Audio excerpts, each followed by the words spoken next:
Coucou tout le monde, j'espère que vous allez bien. Moi ça va nickel. Alors oui, changement de décor pour cet avant-match. Je suis dans ma voiture, hein, tranquillement. Bon, j'ai pas besoin de vous rappeler le score de ce week-end, hein, contre le Paris FC en Coupe de France pour les 16e de finale. Ça fait un petit peu peur, même si c'était un match de Coupe de France. Ça annonce un petit peu la couleur de la suite de la saison. Donc là, ça va être contre le Paris Saint-Germain, la 13e journée de DRKMA, donc qui sera ce week-end. Là, je tourne la vidéo ce mardi. Franchement, à l'heure actuelle, bon, même si c'est que, encore une fois, le début de la deuxième partie de saison, moi, je commence déjà à me faire l'idée que ça va être très compliqué d'aller chercher les places non relégables. Enfin, entre la 10e et la 9e place. Parce que là, bon, forcément, contre le Paris Saint-Germain, ça va être très compliqué de jouer une équipe du Paris Saint-Germain qui est en très grande forme.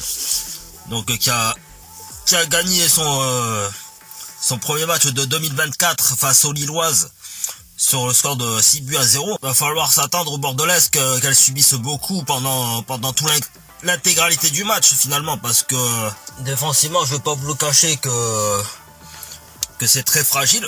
Offensivement, ben voilà, hein, comme vous avez pu voir avec la précédente vidéo de la Coupe de France, avec la liste des joueuses qui sont blessées, ça va être compliqué. Et encore, on peut mettre en avant la jeune Serena Pinto de Queiroz, donc qui n'a pas eu beaucoup de temps de jeu depuis le début de la saison en championnat.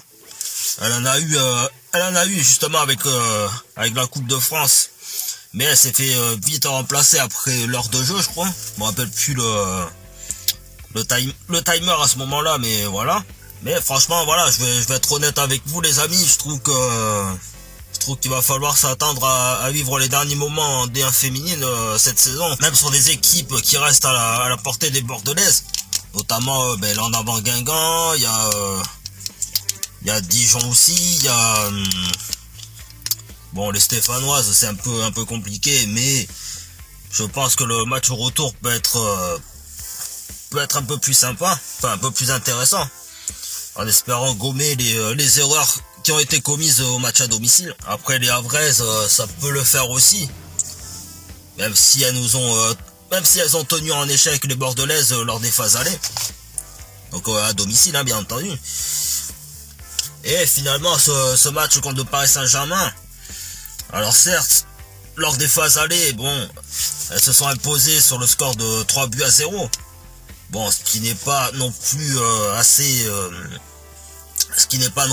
sévère, je trouve. Si samedi, Patrice Lair ne règle pas cette faiblesse défensive, pas de cette charnière centrale, ça va être très compliqué. Elle va encaisser beaucoup trop de buts, je pense.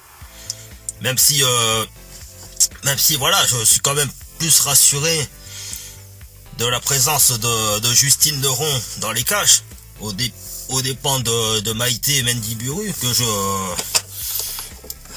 Bon, après, attention, comme je dis, quand je critique Maïté, c'est pas pour être méchant ou juger quoi que ce soit, ou la juger ou quoi que ce soit, ou la rabaisser, ou peu importe le prétexte. Bien sûr, elle aura sa chance de devenir une grande gardienne, je l'espère. Mais là, je trouve que ça peut être un petit peu trop tôt pour espérer signer un contrat professionnel, quoi.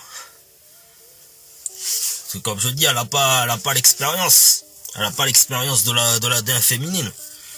Et franchement, je l'ai vu sur les quelques matchs qu'elle a joué, jusqu'au retour de Justine Leron dans les cages. Alors, à la limite, sur certains moments forts de l'adversaire, pourquoi pas. Mais après, sur les coups de pied arrêtés, je pense qu'il faut qu'elle retravaille ça, quoi. Et puis bon, après, je trouve ça triste, donc déjà aussi pour la gardienne israélienne, hein, Agam Aviv, qui n'a toujours pas eu de temps de jeu avec les professionnels. Franchement, j'ai limite l'impression que Patrice Lair ne l'aime pas, ou ne la veut pas dans son groupe. Donc il envoie en équipe réserviste.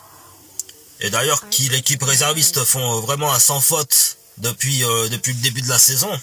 Mis à part quelques revers par-ci par-là, mais franchement, je trouve qu'elles sont incroyables quand même, ces jeunes filles. Avec 9 victoires d'affilée. Mais c'est vrai que moi, je serais à la place de la gamme.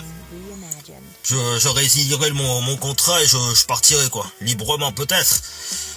Mais au moins avec la liberté de trouver un autre club qui puisse me faire progresser, quoi.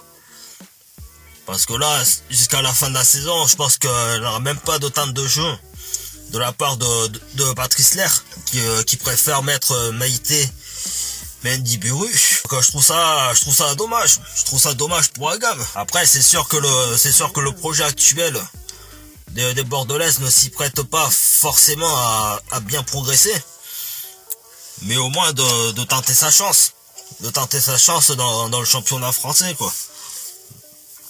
Parce que je pense que si elle tenait à partir du club, je pense qu'elle n'aura pas un bon souvenir non plus de son passage en France, quoi. Donc voilà, après, pour en revenir un petit peu au match de ce samedi, donc à 16h30 il me semble, voilà, essayer d'être combatif jusqu'au bout. Même si ça va être très compliqué comme je dis, de jouer les Parisiennes qui sont en très grande forme aujourd'hui, qui ont repris leur deuxième place au dépit de leur voisine du Paris FC.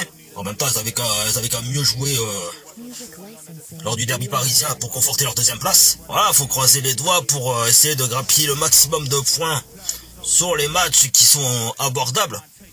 Donc je pense à l'en avant Guingamp, il y a aussi mais il y a les Lilloises qui est jouable, il y a aussi les Dijonnaises. Parce que l'air de rien, sur ces matchs-là, bon, à exception de Lille, où ça a été la première victoire pour les Bordelaises, l'unique victoire de cette saison.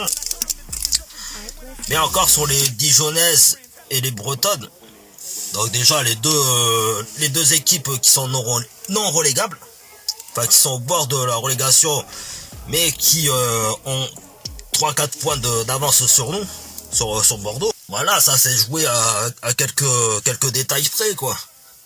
Ça s'est joué à quelques détails près sur un petit but, ce qui a empêché les Bordelaises de repartir avec le point du match nul ou les 3 points de la victoire. Donc voilà, comme je dis, il faut espérer s'en sortir. Au moins faire un remake de la saison 2016-2017, même si ça reste actuellement compliqué. Voilà, au moins de se dire que si elles n'y arrivent pas jusqu'à la fin, bon, même si la fin de la saison ce sera contre les Lyonnaises, voilà, de rien regretter, et puis retenir que le positif de ces 8-9 dernières années, quoi. Donc notamment avec la Ligue des Champions, la montée en D1 en 2016, et ainsi de suite. Donc voilà les amis, la vidéo touche à sa fin, j'espère que ça vous aura plu. Si c'est le cas, n'hésitez pas à vous abonner à ma chaîne YouTube, à lâcher un gros pouce bleu, à me suivre sur ma page Facebook et Instagram qui sont dans la description, ainsi qu'activer la petite cloche pour être au courant de mes prochaines vidéos. Donc la prochaine vidéo, ce sera le débriefing contre le Paris Saint-Germain. Donc je le ferai peut-être après le coup de sifflet final. Voilà, comme ça je serai tranquille pour la publier en début de semaine prochaine. Et puis sur ce, on se retrouve pour une prochaine vidéo. Bye bye tout le monde.